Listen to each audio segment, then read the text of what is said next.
안녕하세요. 성공예감 이대호입니다.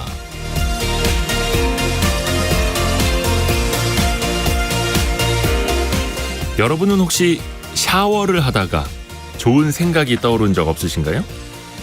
저 개인적인 경험일 수도 있겠지만 샤워를 할 때 좋은 아이디어가 종종 떠오릅니다. 성공예감 오프닝 소재 같은 것도 그 중에 하나고요. 버지니아대 잭 어빙 교수 연구팀에 따르면 생각을 하는 데 있어서 약간의 제약이 있는 상황에서 적당히 매력적인 활동을 하면 아이디어를 촉진하는 데 도움이 된다고 하네요. 그러니까 샤워를 하고 있는 동안에는 앞을 거의 볼 수가 없죠. 그리고 백색 소음이 가득하고요. 그래서 우리의 뇌가 다소 혼란스러운 방식으로 작동을 하게 되는데 이렇게 약간의 방황을 할 때 창의성이 생긴다는 겁니다. 산책을 할 때 아이디어가 많이 떠오르는 것도 같은 이치일 겁니다. 머리를 너무 쓰지 않고 뇌가 혼자서 적당히 방황하도록 내버려 두는 것. 가끔은 이런 것이 뇌를 가장 효율적으로 사용하는 하나의 방식이 될 수도 있습니다. 6월 23일 벌써 금요일입니다. 성공예감 이대호입니다. 지금 시작합니다.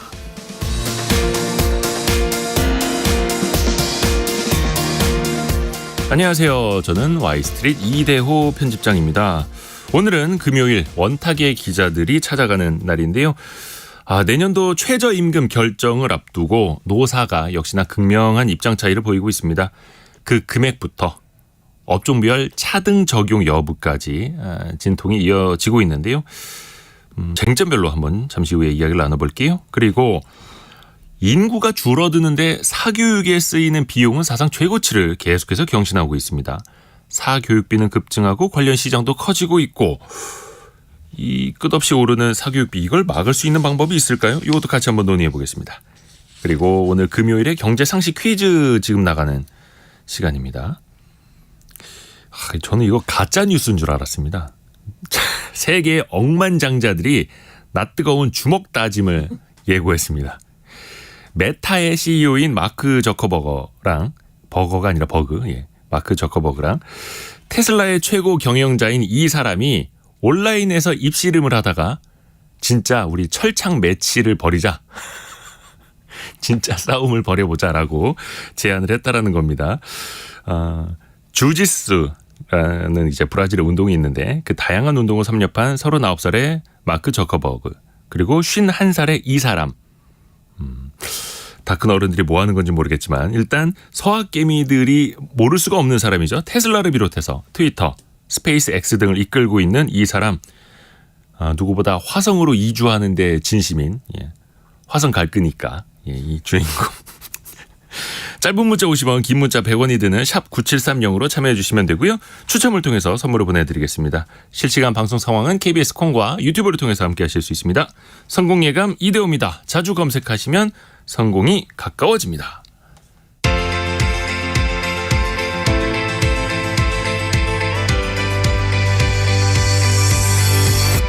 KBS 1라디오 성공예감 이대호입니다.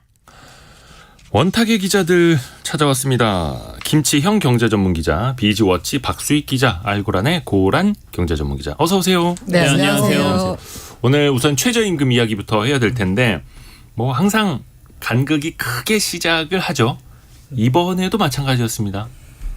네, 이게 박수익 기자. 항상 이달부터 해가지고 보통 이제 6월부터 해서 7월달에 이슈가 되는 이유가 8월 5일까지 네. 법적으로 이제 최저임금법에 따라서 고시를 하고 그것을 이제 내년 다음 해 1월 1일부터 적용을 하기 때문에 항상 이맘때면 나오는 건데 네. 이제 어제 노동계에서 최저임금을 시간당 12,210원으로 제시를 했고 보통 이제 노동계와 경영계가 최초 요구안을 놓고 테이블에 올려놓고 그 다음부터 서로 이제 올리거나 낮추거나 하다가 이견을 좁히지 못하고 이제 나중에 최종적으로 공익위원들이 결정하는 이런 수순인데 어제 첫 단계는 노동계에서 그렇게 이제 발표를 12,210원으로 제시를 했네요. 이제 소위 말하는 뭐라 연례 수순이 시작됐다라고 보면 될 것 같아요. 네. 노동계가 뭔가 들으면 깜짝 놀랄 만한 숫자를 냅니다. 지금도 26%면 뭐야 26.9%는 올린다는 거야? 라고 이제 놀라실 수 있잖아요. 네네. 그러면 이렇게 올리면 경영계는 거의 마지노선이 제로 깎자고 하는 경우도 있습니다. 이렇게 하고 그리고 서로 싸우다가 둘이 다 회의장을 뛰쳐나갑니다. 예. 그러면 이제 자주 고위위원들이 봐왔던. 결정을 하죠. 네. 자주 봐왔던 건데 이거 근데 배경을 좀 설명을 해주세요. 어떻게 해서 12,210원을 주장하게 되는 건지. 이게 이제 그 노동계가 2024년 최저시급으로 주장한 걸 월 노동시간 209시간을 적용하면 225만 1,890원이거든요. 네. 한 달에 한 225만 원 버는 거죠. 이게 맞냐 적냐 아까 사실 24% 인상이라고 하지만 전체 금액으로 보면 큰 금액은 아니에요. 네. 최저임금이다 보니까. 근데 노동계 쪽에서 지금 주장하는 거는 최저임금 인상을 통한 내수소비 활성화가 필요하다. 그래서 인상이 필요하다라고 얘기하고 있고요. 그리고 노동자 가구 생계비 반영을 통한 최저임금 인상 현실화. 그러니까 지금 현재 물가도 많이 올랐고 전반적으로 쓰는 비용이 많아졌기 때문에 네. 이 정도는 올려야 된다라는 거죠. 그다음에 악화하고 있는 임금 불평등도 해소돼야 된다. 그러니까 인플레이션이 일어나면서 도리어 양극화는 더 심화되고 있지 않습니까? 그렇죠. 이런 걸 해소하기 위해서도 최저임금을 올릴 필요가 있다라고 얘기를 하고 있고요. 그리고 실제로 그 임금 상위 범위 확대로 최저임금이 도리어 줄어들었다라고 주장하는 것도 있어요. 그러니까 기업들에서 통상임금의 상위 범위를 그 법원에서 판결한 것 때문에 네. 그간 수당으로 지급했던 것들을 전부 기본 그 임금에 집어넣으면서 도리어 임금이 줄어들었기 때문에 최저임금을 좀 24% 정도 올려야 된다. 이게 최소한이다라고 노동계는 주장하고 있습니다. 근본적으로 고라니죠. 최저임금을 그 경영계와 노동계가 우리 얼마를 올리자라고 부를 때 그 아주 대전제가 다른데요. 일단 노동자 측은 최저임금의 결정의 핵심 기준은 뭐다? 가구 생계비. 그러니까 네. 얼마나 한 달에 써야지 최저한의 인간다운 생활을 보장할 수 있느냐. 를 기준으로 해서 최저 생계비를 맞추자는 거고 최저임금을 경영계는 야 이 정도로 줘야지만 회사가 기업이 아니면은 어떤 그 가게가 돌아갈 수 있다라는 측면에서 최저임금을 제시를 하는 거예요. 그러니까 최저임금을 이 정도 주면 야 이거 가게문 닫아야 된다. 인건비 주다가 라는 게 근로자 그 경영계 측의 입장인 거고 근로자 측에서는 사람답게 살려면 이 정도는 받아야 된다라는 입장이라서 대전제 자체가 두 곳이 틀립니다. 뭐 경영계 쪽 이야기도 들어봐야 되는데 항상 경영계는 뭐 이럴 때 동결. 뭐 동결이나 혹은 뭐 삭감까지도 주장을 할 수가 있는데 그 공식적인 경영계 제안이 나온 건가요? 아직은 안 나왔습니다. 아직 안 나온 것. 이게 노동계가 제시했던 아까 12,210원은 아까 고란 기자께서 말씀하셨던 이제 적정 생계비를 기준으로 하는데 생계비가 이제 14,465원이라고 이제 얘기를 하고 거기에서 이제 그걸 이제 전체적인 소득으로 보면 그 안에서 평균적으로 노동 소득이 차지하는 비율이 이제 한 대략 한 84% 된다 해서 그래서 14,400원 대략 14,400원에서 84%에 해당하는 금액이 어제 노동계가 요구했던 12,210원 뭐 이런 계산법을 이제 노동계에서는 제시를 하고 있는 거죠. 공식적인 이제 그 입장은 나오면 또 알려드리겠습니다. 또 하나 논쟁거리가 이것도 사실 매해 반복이 되는 이슈 중에 하나인데 과연 최저임금을 업종별로 차등 적용할 것이냐인데 수면 밑에서 논의가 되다가 이번에 공식적으로 테이블 위로 올라갔지요. 어떻게 됐습니까? 업종별 차등 적용. 해결됐죠. 어쨌든 안 하는 걸로 일단은 또 내년에 또 뭔가 논란이 될 수 있겠지만 일단은 부결이 됐습니다. 업종별 차등임금 적용한 건 98년이 처음이자 마지막이고요. 네. 현재 그 근로기준법 상으로도 업종별 차등 적용할 수는 있습니다. 법적 근거는 있는데요. 그렇게 안 하는 거고요. 와 이건 정말 어려운 문제 같아요.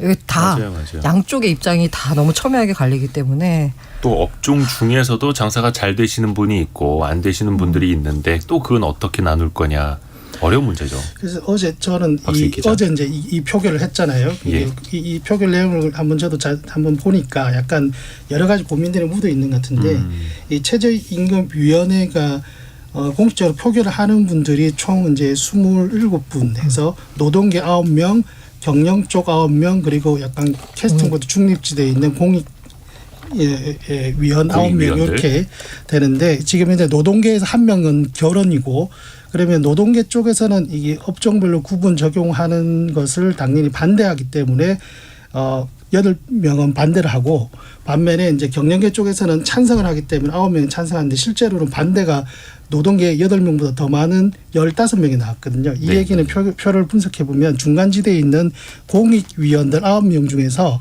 6명도 노동계와 뜻을 같이 했다. 그러니까 업종별로 최저임금을 차등 적용하는 것을 반대한다는 뜻이거든요. 근데 네. 이 공익위원들 자체가 사실 정부에서 추천을 하는 것이고 현 정부의 스탠스하고 어느 정도 좀 맞는 그런 보팅을 한다고 하더라고요. 근데 이 현 정부도 사실은 뭐 어떤 이유에서든 간에 여러 가지 본인들이 이제 생각해 봤을 때 업종별로 현 시점에서 최저임금을 차등하는 것에 대해서는 인수위 시절부터 지금까지도 적극적으로 이렇게 찬성의 기류는 아니거든요. 반대 또는 약간 좀 애매한 그런. 이게 두 가지가 다 김지영 기자. 섞여 있을 것 같습니다. 그러니까 이제 너무 첨예한 이슈이기 때문에 이 업종별 차등화 같은 경우에는 근데 만약에 업종별 차등화가 어제 만약에 여기서 뭐 찬성 의견이 조금 많아서 받아들여지게 되면 사실상 차등화하면서 그 최저임금의 인상률은 조금 올라가야 되는 반대급부가 생기거든요.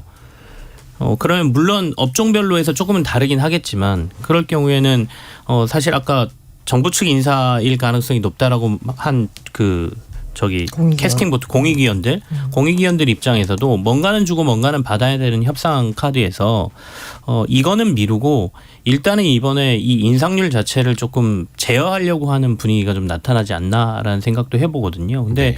이 업종별 차등화는 아마 내년 내후년에도 계속해서 나올 얘기고 이미 일본이나 미국에서는 일부 업종별 차등화가 시행되고 있고 해외 사례도 있고 그리고 우리도 좀 고민을 해봐야 될 부분이 아까 고란 기자가 지적해 주신 것처럼 노동계가 기준으로 삼고 있는 최저 생계비 네. 그다음에 기업들은 우리가 생존할 수 있는 그러니까 기업이 생존하면서 노동자들에게 줄 수 있는 급여 이 기준이 완전히 다르기 때문에 네. 사실 업황이라든지 또는 현재 지역별로라든지 모든 상황이 다른데 일률적인 기준을 정해서 준다는 것도 사실은 약간 문제가 있어 보여서 그 부분에 대한 심도 있는 논의가 계속해서 이루어져야 되는 부분은 맞죠. 이 업종별 차등도 아까 말씀드린 그 대전제 때문에 발생하는 거예요. 근로자 입장에서는 야, 다른 업종에 산다 그래서 그 인간답게 살 수 있는 그 최저 생계비가 달라지냐라는 거고 기업 입장에서는 야 우리가 경영을 계속하려면 가게를 계속 운영하려면 이 정도는 이 정도밖에 줄 수가 없다라는 그 업종별로 차등한 그 기준이 나오기 때문에 그렇죠. 갈등이 생길 수밖에 없는 거죠. 저는 이거를 박수희 기자. 그래서 결론적으로 사실 뭐 이거는 이번에는 부결이 됐고 앞으로도 논의가 될 텐데 그래서 네. 해외 사례들을 좀 찾아보면 해외에서 사실 업종별로 차등을 하는 경우는 많이 없는 것 같고 네. 지역별 자체로 물가가 다르고 다만 이제 영국 같은 경우에는 약간 노동의 숙련도라든지 나이에 따라서 최저임금을 약간 차별화하는 사례가 있는데 우리나라가 이제 지역별로 차별하는 것은 보통 이제 미국처럼 되게 이제 주 정부가 있는 곳들이고 거기도 그렇게 차별 자체가 많지 않은데 우리나라의 어떤 상황이나 비추어 보면 약간 영국의 사례가 저는 또 한번 참고해 볼 만한 사례가 아닐까 개인적으로는 좀 좁은 소견으로 그렇게 생각합니다. 영국의 사례요. 예, 영국의 사례는 이제 약간 나이라든지 숙련도에 따라서 약간 최저임금을 조금 차별화하는. 야, 근데 그것도 굉장히 민감해서 사실 숙련도를 그러면 뭘로 평가할 것이냐의 문제가 걸려 있어서 악마는 디테일에 네. 있다고 네. 그렇게 들어갈수록 그렇죠. 사실은 그 많은 분들이 의견 주고 계시는데요.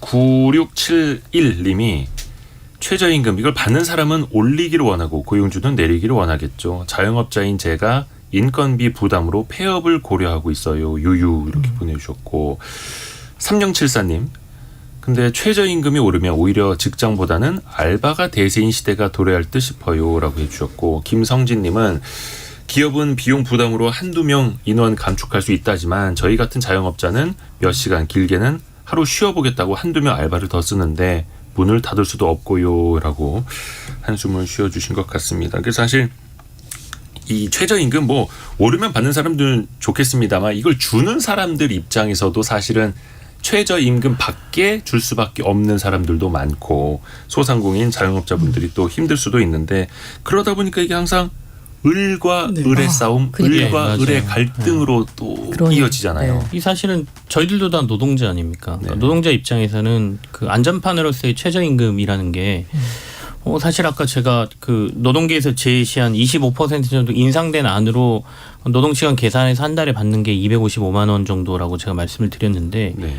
물가가 오른 상황에서 1, 2년 사이 물가 오른 거 감안하면 사실 그걸로 뭐 가족과 그다음에 자녀들까지 부양한다라고 생각하면 정말 힘든 금액이잖아요. 더군다나 주거비가 이렇게 오른 상황에서 그리고 저희가 힘든 분들은 더 힘든 상황으로 빠져 있기 때문에 그래서 올라가는 게 맞긴 한데 아까 말했듯이 최저 생계비를 그러면 기업에서 이거를 다 커버를 해줘야 되냐? 그러면 사실은 국가에서 어느 정도 커버해줘야 되는 거거든요. 그러니까 사회적인 보장이 있는 하에서 최저임금이 그 위에 붙어야 되는데 그 부분 논의는 빠져 있고 그냥 완전히 최저 생계비하고 그다음에 지금 최저임금 가지고 을과 을의 싸움, 아까 자영업자 어려우신 자영업자하고 노동자들하고 싸움으로 지금 벌어져 있으니까 이게 사실 어디다 손을 들어줘야 되는지도 난감하고 너무 어려운 문제입니다. 최대환님이 정확한 지적해 주셨습니다.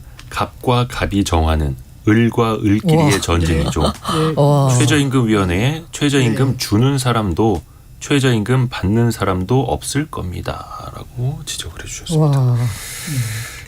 또 이건 좀 다른 결이 다른 이야기인데 외국인 투자 기업 10곳 중에 4곳은 임금 상승이 경영 부담해 주는 노동 현안으로 인식하고 있다라는, 물론 이거는 이제 대한상공회의소에서 낸 자료니까 경영계 입장이 반영이 돼 있는 거겠죠. 다만 또 이 최저임금 때문에 외국인 투자 기업들이 한국에 대한 투자를 꺼릴까라는 생각도 다시 한번 해볼 필요도 좀 있어 보이고요. 이거는 좀 약간 너무 약간 그게 근데 이거는 임금 최저임금보다는 네, 맞아요. 전반적인 네. 임금 수준으로 우리가 이해하고 얘기를 아니 해야 될 것 외국인이 같아요. 한국에까지 투자하면서 최저임금 주면서 사람 데려다 쓰려고 여기 한국에 투자하진 않잖아요. 우리나라에 투자할 여력이 있는 그 외국인 선진국 어디에나 최저임금 제도가 있고 예외적으로 이제 이케아 같은 이렇게 스웨덴 네. 이런 북유럽 국가는 최저임금 제도가 없는데 거기는 대신 최저임금 제도가 없는 복지가 잘 돼 있고 근로 착취하는 걸 굉장히 엄격하게 구제를 하기 때문에 오히려 이 최저임금 자체는 글쎄 그렇게 뭐 물론 아주 예. 작은 고려의 대상은 될 수 있겠죠. 기업이 투자할 때 여러 가지를 고려하니까요. 근데 우리나라의 투자를 결정할 때 노동비, 그러니까 노동자들에게 들어가는 비용을 고려해서 투자하는 그 외국 기업은 많지 않을 거라고 생각해요. 왜냐하면 맞아요. 우리보다도 훨씬 저렴한 노동력을 제공하는 동남아시아의 국가들이 엄청 많지 않습니까? 그렇죠.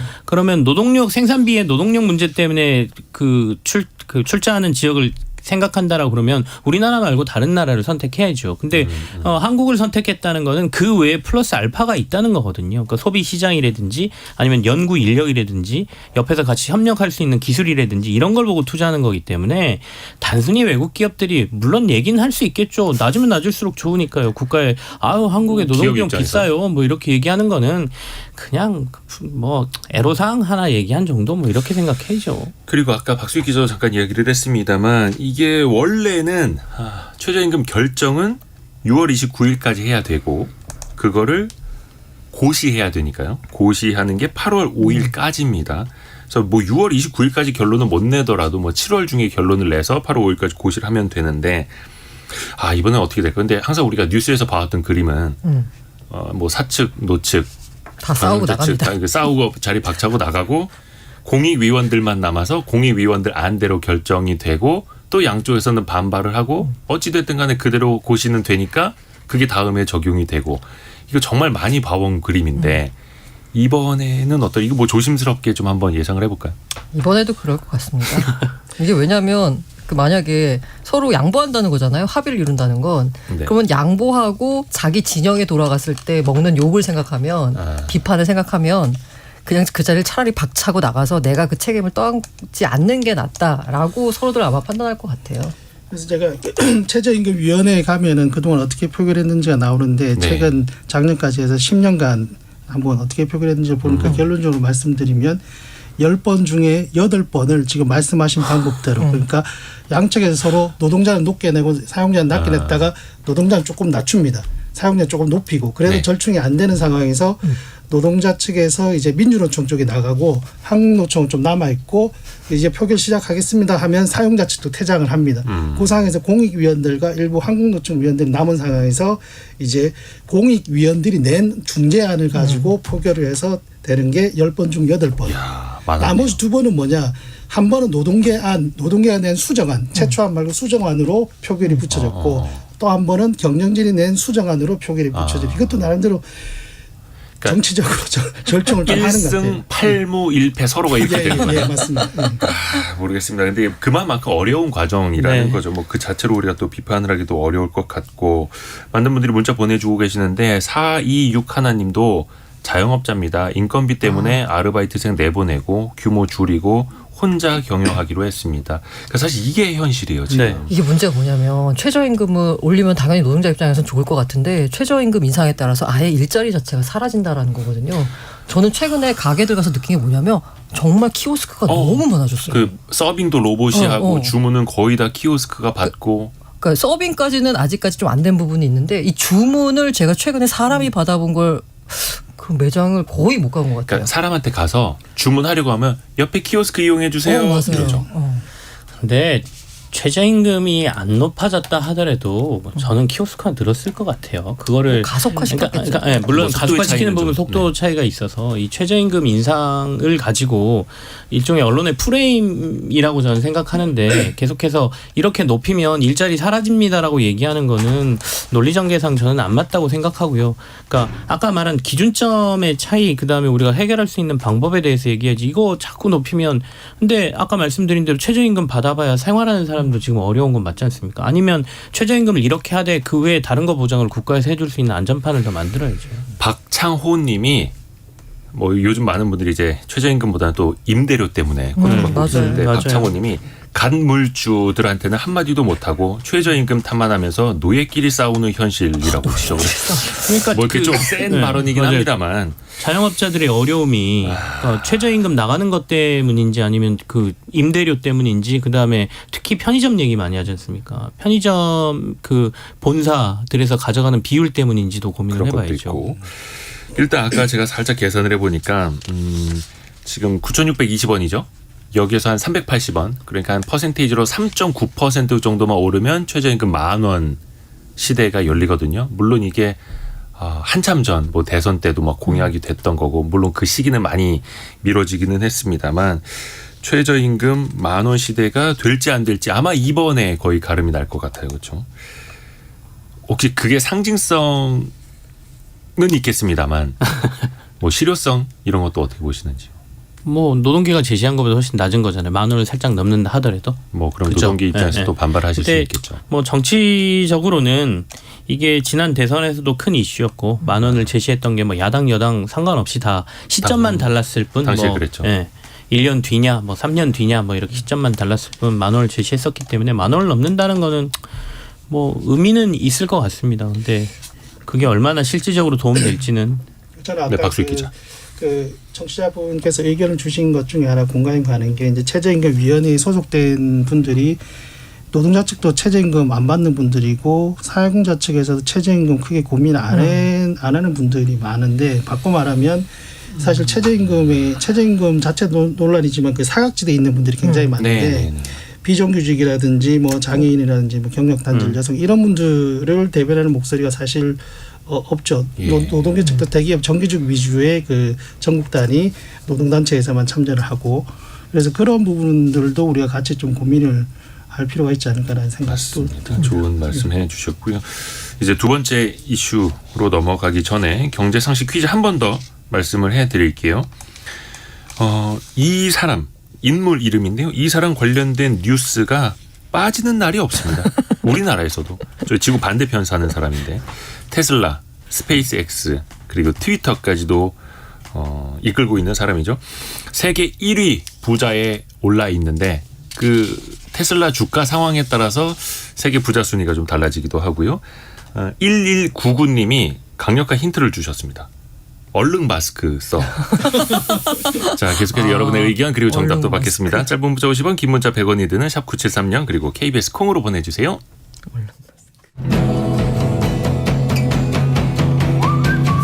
오늘의 움직임에 주목하고 세상의 흐름을 놓치지 않습니다. 여러분의 내일을 응원하며 성공의 열쇠를 함께 찾아갑니다. 성공예감 이대호입니다. 빌런 머스크라는 것도 올라오고요. 왜냐하면 그분 때문에 어우, 이 투자한 주가가, 상황이 어우. 너무 변동이 스릴 심해가지고 있어요. 스릴 있어. 그 정답을 그렇게 풀네임으로 써야 되는 겁니까? 아닙니다. 뭐 세 글자만 보내주셔도 그렇죠? 되고요. 네. 네, 뭐 상관없습니다. 자, 두 번째 이슈는 사교육비입니다. 사교육 시장에 대해서 세 분 다 어떻게 수능 보신 지 한 5년 정도 되셨나요? 제가 수능 1세대입니다. 한 5년. 이었으면 좋겠다. 제가 대한민국의 수능이 도입됐을 그래요? 때 봤던 진짜? 수능을 1년에 2번 쳤던 수능 1세대. 수능을 1년에 네, 2번 했어요? 처음에는 두 번, 1차 동안이세요, 시험, 2차 김치영 시험. 기자님. 그래요? 첫 해만 그렇게 했고 제가 수능 2세대인데요. 아 진짜요? 2년차부터 이제 한 번을 봤죠. 아 죄송합니다. 제가 너무 동안들이라서 제가 그 정도 되는 거. 그래서 그 당시에 1차하고 2차 변별력에 실패해가지고 그때도 난리가 났던. 그래서 이렇게 2번 하면 변별력에 문제가 생기겠다, 난이도 문제가 생기겠다. 모르고 그래서 박수익 기자가 시험 칠 때 한 번으로 이제 수능이 네. 줄었던 뭐 그런 역사를 가지고 저는 있죠. 불수능으로 유명했던 거고요. 그 이듬해 굉장히 수능이 쉬워서 변별력이 떨어졌다라는 비판을 받고 있네요. 자, 아무튼 뭐 수능에 대한 기억을 좀 떠올려야 될 테고 또 최근에는 뭐 여러 가지 뭐 난이도라든지 교육 정책 이슈가 많긴 한데 저희는 뭐 경제 프로니까 경제 이야기에 조금 더 집중을 해 보겠습니다. 일단 뭐 박수익 기자는 아직 이제 결혼 안 하셨고 네. 두 분은 좀 사교육비, 자녀들 사교육비 어떻게 좀 쓰세요? 아직 어리긴 합니다, 아이들이. 어리니까 더 쓰는 것 같은 면도 특히 있어요. 이제 맞벌이 하실 때. 왜냐하면 그 교육이 아니고 사실 보육 보육. 측면에서 학원 소위 말하는 학원 뺑뺑이를 돌리느라. 근데 올라갈수록 교육비는 더 많이 들잖아요. 아무래도 조금 더 들 가능성이 높겠죠. 근데 제가 추구하는 교육 방향이 그 건강한 사회체육인이어가지고 사회체육인. 그러니까 뭐 체육인으로 기르고 싶은 건 아니고, 그러니까 직업을 그렇게 갖게 하려는 건 아닌데, 그러다 보니까 그러니까 뭐 과목별 뭐 이런 거보다는 도리어 예전에는 저희가 그냥 동네에서 친구들끼리 축구하고 뭐 공 가지고 나가서 놀고 이런 문화가 됐었는데, 지금은 아까 약간 뭐 뺑뺑이라는 표현을 해주셨지만 또래 집단을 이렇게 학원에서 만들어줘야 그렇죠. 되거든요. 안 그러면 또 소외돼 가지고 애들하고 못 어울리고 하다 보니까 뭐 축구라든지 뭐 농구 이런 학원 것들도 막 가서. 학원에서 팀을 만들어서 하는 경우가 많아서 옛날에 그냥 공 하나 가지고 흙바닥 가면 거기 있는 애들이랑 같이 공 차고 놀았는데 이제는 학원 가서 시스템적으로 축구를 배우고 거기 있는 애들이랑 클럽 팀이 만들어지고 네, 별걸 다 학원에서 배우더라고요. 그러니까 어쨌든 뭐 그런 상황이 벌어지다 보니까 그쪽으로 학원비가 조금 지출되는 것 같습니다. 참. 그리고 고란 기자가 장학 퀴즈 출신이에요? 빰빰빰. 그래요? 거기 혹시 본산? 아, 네. 주장원. 주장원이요? 주장원 이야, 1등. 몰랐네. 대박. 부끄럽습니다. 네. 그 뇌과학자죠. 장동산 박사님이 네. 그 제 얘기- 밑 한기수 밑입니다. 또 이렇게 기수 따집니까 거기도? 그럼요. 아니 어떻게 이렇게 그 공부를 잘하셨던 거고 사교육도 많이 받으셨나요? 저는 제가 시골이라서 제가 고등학교 다니면서 학원 다닌 적이 한 번도 없습니다. 나는 오로지 내 머리와 노력으로 해냈다. 아 왜냐면 학원이 없어요. 어떻게 공부하셨습니까? 국영수를 중심으로 국영수 열심히 중심으로 공부하셨- EBS를 야. 보면서. 네. 근데 그게 이제 지금 통해야 되는데 지금은 안 되죠. 진짜 라떼는 이게 통하는 시대. 개천에서 용나는 시대가 이어져야 되는데 그게 또 쉽지가 않고 최근에 나오는 데이터들을 보면은 초중고 학생 사교육비가 26조 원 넘어서 역대 최대치. 근데 많이 아시는 것처럼 학생 수는 줄고 있는데 사교육비는 역대 최대치를 경신하고 있고 이거는 우리가 어떻게 해석을 해야 되겠습니까? 그만큼 한 명한테 몰빵한다는 거죠. 뭐. 더 많이. 더 많이. 아까 말씀드렸듯이 여러 가지가 결합돼 있는 것 같아요. 그러니까 네. 한 명이기 때문에 더 교육비를 쓰는 것도 있고, 그다음에 제가 말씀드린 것처럼 보육 환경이 대부분 지금은 다 그 맞벌이 부부지 않습니까? 그렇다 보니까 집에 아이를 혼자 둘 수 없기 때문에 학원을 더 보내는 환경까지 만들어지면서 이게 단순히 교육 경쟁뿐만 아니라 보육의 그런 문제까지 결합되면서 사교육비라고 하는 것들이 더 지출되는 부분도 있는 것 같고요. 근데 20조 원 내외에서 움직였어요. 그러니까 네. 코로나 때 도리어 약간 늘었죠. 줌이라든지 뭐 이런 것 때문에 잠깐 줄었다가 코로나가 풀리면서 더 늘어나는 것 같고, 한때 사교육 시장이 정말 뜨거웠을 때는 20조 이상으로 올라가기도 했거든요. 그러니까 이게 확 늘었다. 최근에 1, 2년 사이에 확 는 거고, 과거로 들어가 보면 뜨거웠을 때는 또 이 정도 수준까지 갔던 때가 있었던 걸로 제가 알고 있습니다.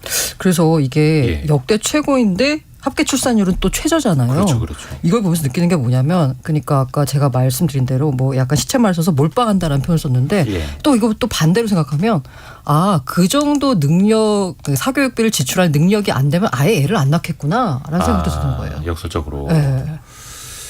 그러다 보니 출산율도 더 걱정이 되는 거고 또 이런 뉴스를 보실 때마다 우리도 더 학원 하나 더 보내야 되나?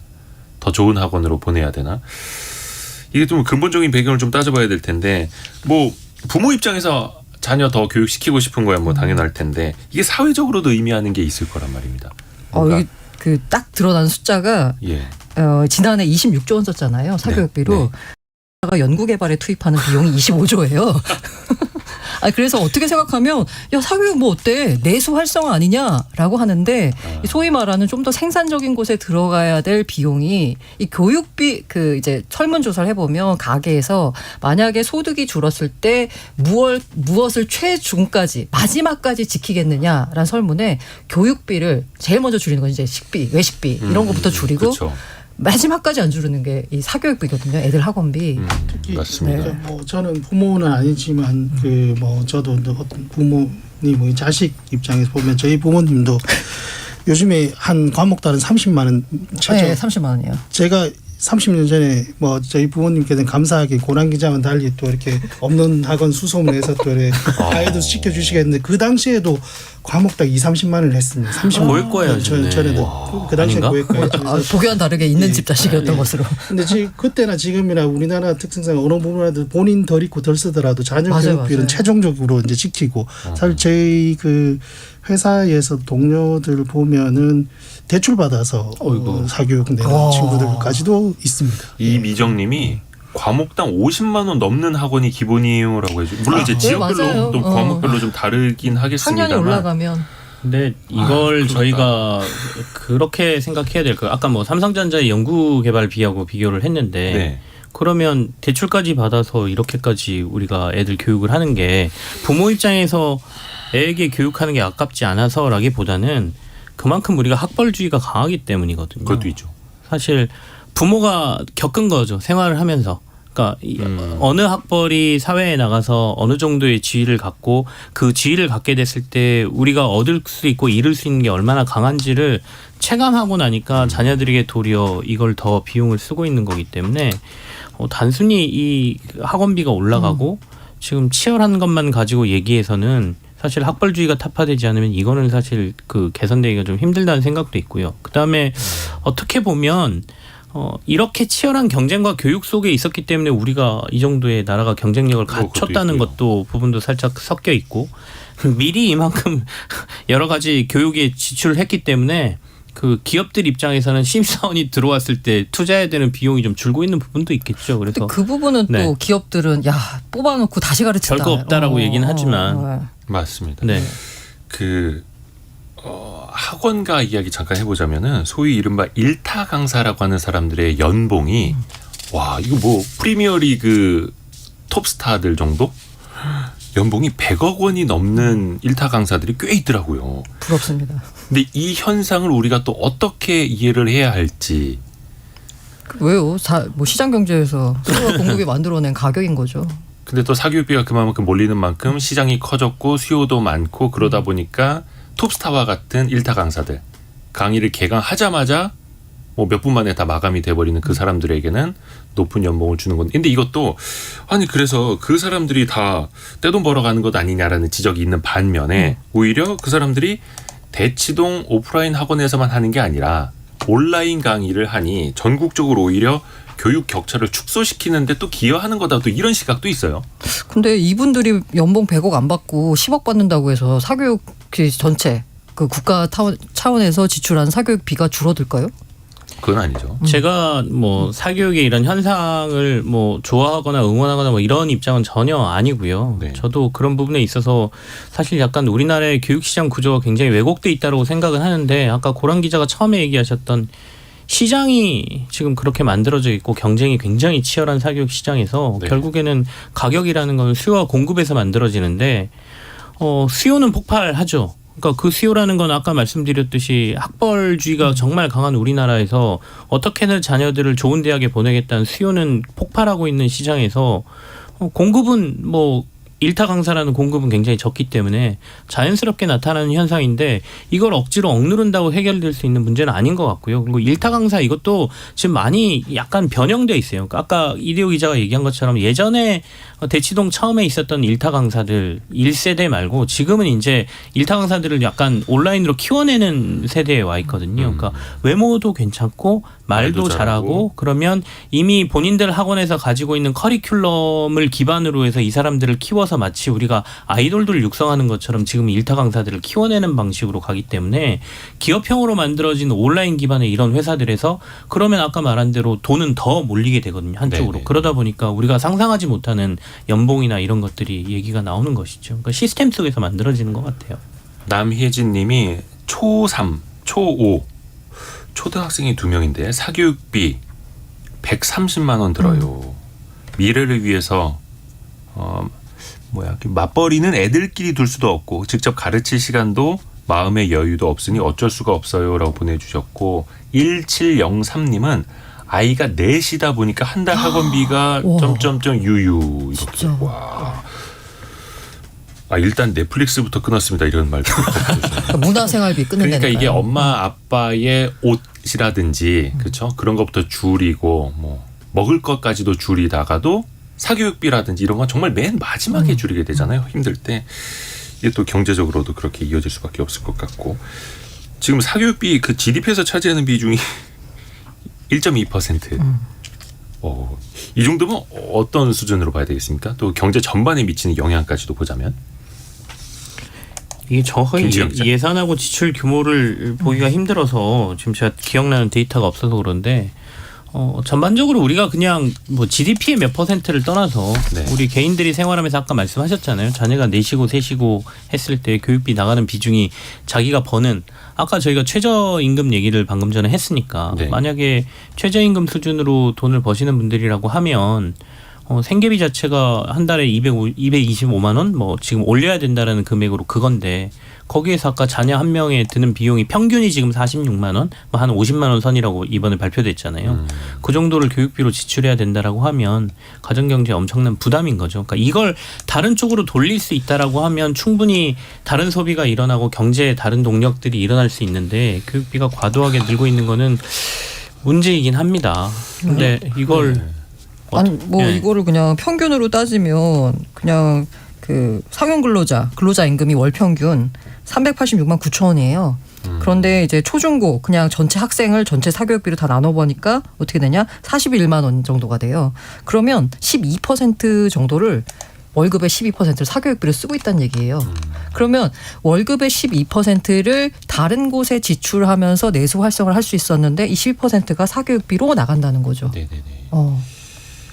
이게 그래서 역대 정부에서도 사교육비를 좀 줄여보겠다. 그래서 항상 또 뭐 수능을 어떻게 개편해야 된다고 이렇게 이야기 나와버리는데 그건 또 이제 논점이 좀 너무 퍼질 수 있어서 일단 사교육비 다음 주에 여기에다 대책이 나오기도 하고. 집중을 좀 해보면 대책이 사교육 대책이라는 게 과연 어디까지가 가능할까? 그러게요. 쉽지가 않습니다.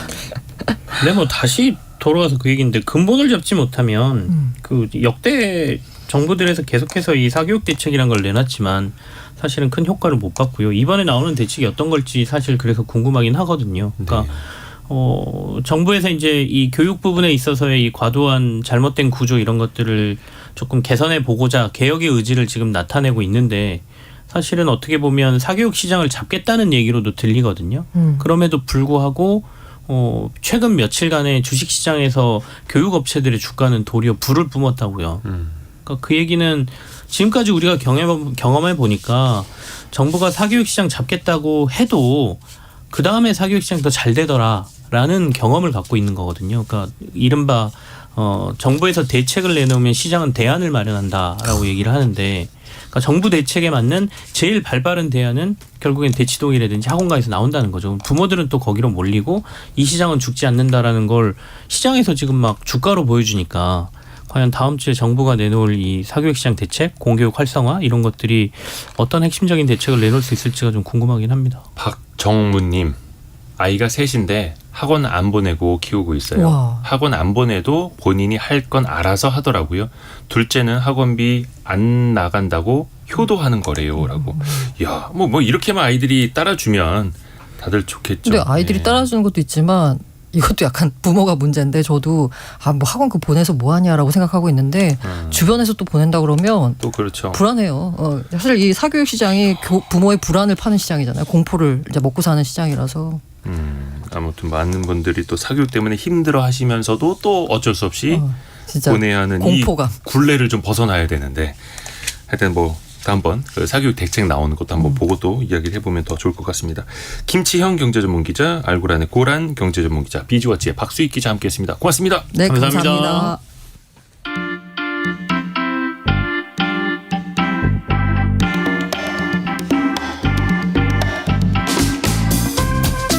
지금 여러분께서는 KBS 1라디오 성공예감 이대호입니다를 듣고 계십니다.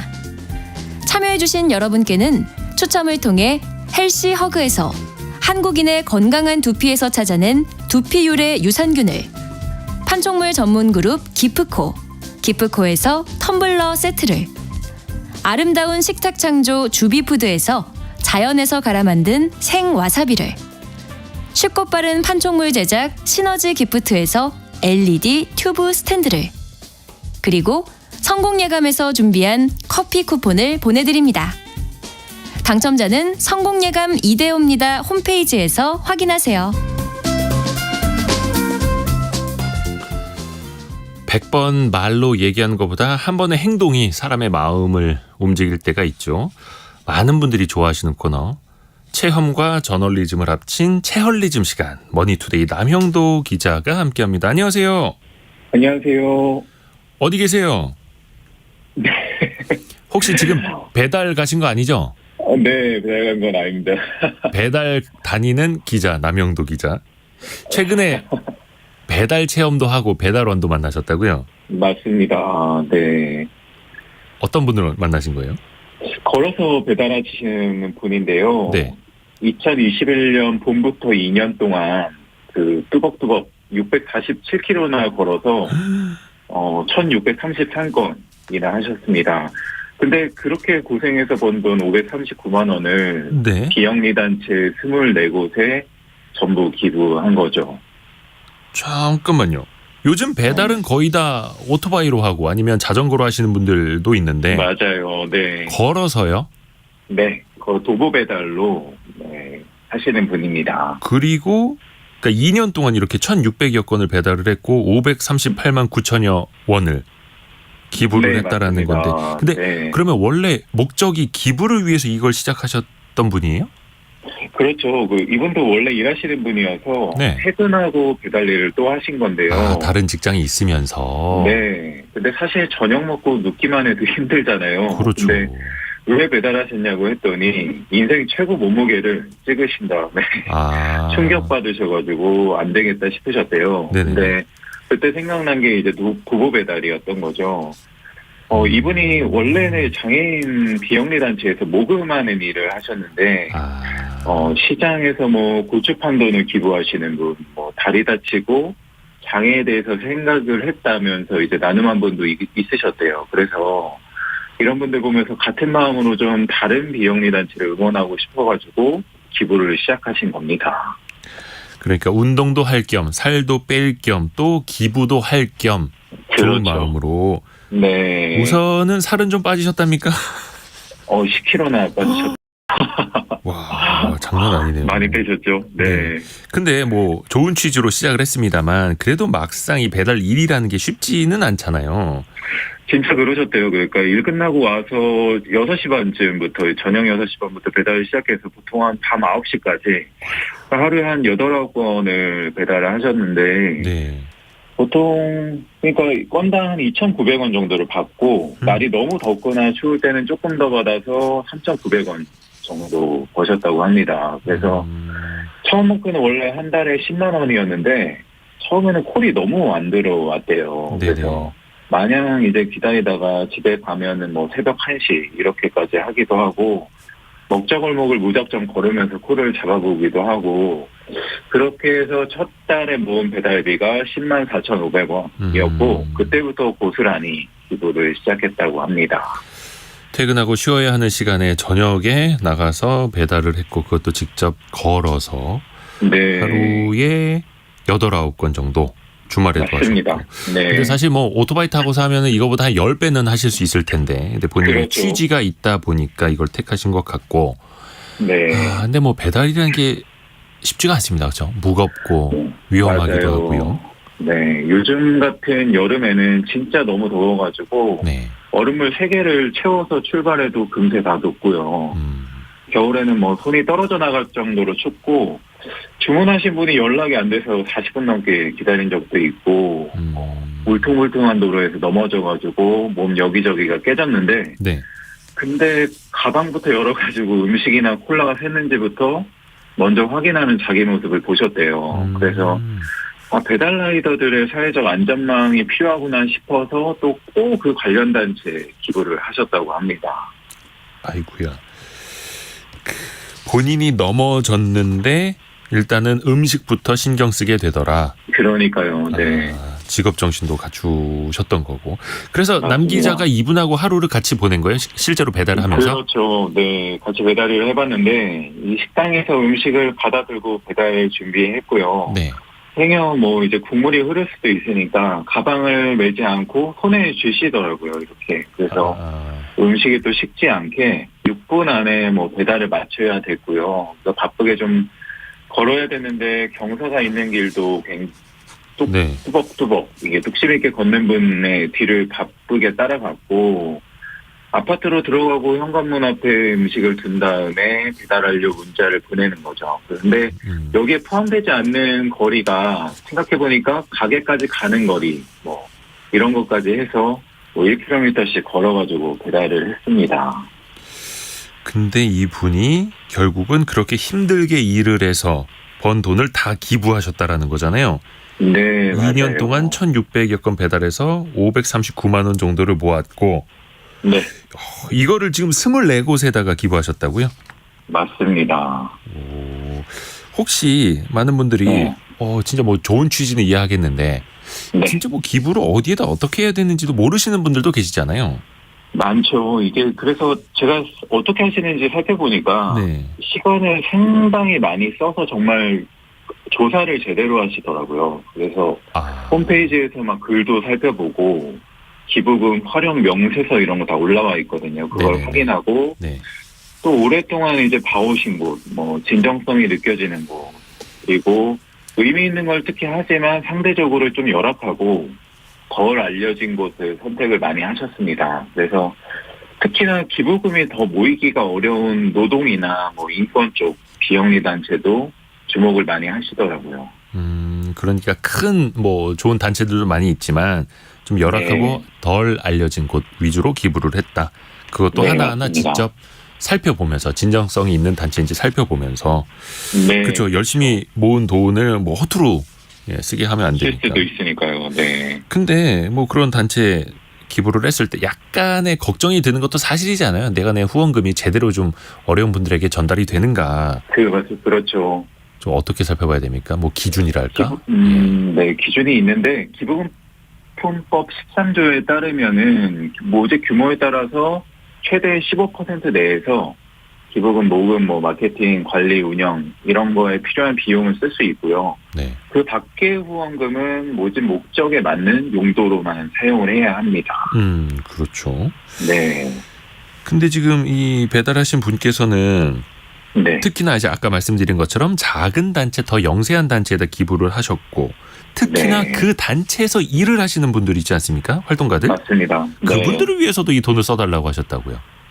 그러니까 모금 담당자로 일해보시니까 가장 의미 있고 뿌듯한 기부가 운영비 후원이었대요. 인건비 같은 운영비 후원이었는데 그게 단체에 대한 어떻게 보면 신뢰도 척도라고 생각을 하셨다고요. 예. 그러니까 작은 단체일수록 이 운영비 걱정이 정말 큰데 이 미처 생각하지 못한 부분까지 사명감을 갖고 일하시는 분들이 많아서 특히나 운영비 후원에 대해서는 뭐 내가 낸 돈 이렇게 쓰냐 하면서 인식이 좋지 않아가지고 시선을 좀 바꾸고 싶으셨대요. 그래서 오히려 기부를 할 때마다 좀 편하게 쓰셨으면 좋겠다.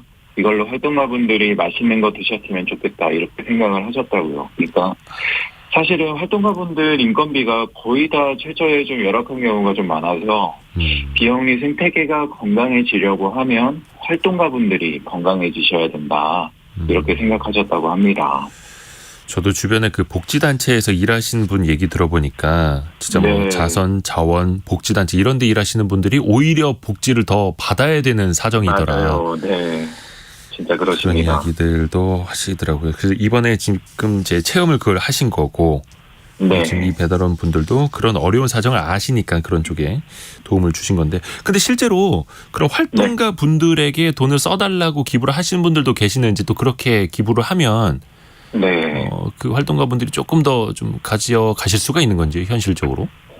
그러니까 운영비를 쓰실 때 조금 더 마음 편히 쓰실 수 있게 되는 거고, 그 네. 목적 자체가 이제 기부 목적이 그렇게 써달라고 한 거니까 그런 거는 뭐 조금 더 편하게 쓰실 수 있겠죠. 그리고 그렇게 기부를 하시는 분들도 꽤 있다고 합니다. 이거 진짜 좀 관심을 많이 갖고 기부를 하시는 분인 거겠죠.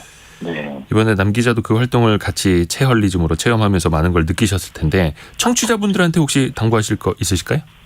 그러니까 저도 사실은 직업병이 의심이 많은 편이어서 이게 해도 되나? 잘 쓰이나? 막 고민을 많이 하거든요. 근데 네. 그렇게 하면서 아무것도 안 하는 것보다는, 그러니까 이분을 만나면서 좋은 비영리 단체가 이렇게 많구나라는 걸 새삼 많이 알게 됐어요. 그래서 뭐 20대 청년들이 취업 면접을 볼 수 있게 정장을 빌려주는 곳도 있고, 뭐 베이비박스 없는 세상을 만들기 위해서 위기 과정을 돕는 곳, 이렇게 알게 모르게 우리가 채워주는 곳이, 비영리 단체가 사실 그 역할을, 사각지대를 채워주는 중요한 역할을 하고 있거든요. 그러니까 많이 있다, 이게 그 대신 자세히 알아보고 기부를 하셨으면 좋겠다, 이런 메시지를 좀 전하고 싶었습니다. 네.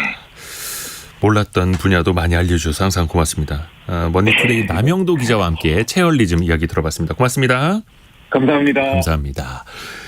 잠시 후 저희 2부에서는 86번가 정광우 대표와 함께하는 시간이죠. 경제계에서 내로라 하는 사람들, 그리고 투자의 구루들도 정광우 대표의 항상 이야기를 주목하는 날입니다. 이번에도 뭐 미국의 정책 금리, 영국의 금리, 뭐 경제 상황들 체크해 볼 게 또 많습니다. 잠시 뉴스 듣고 저희 10시 5분에 다시 돌아오겠습니다.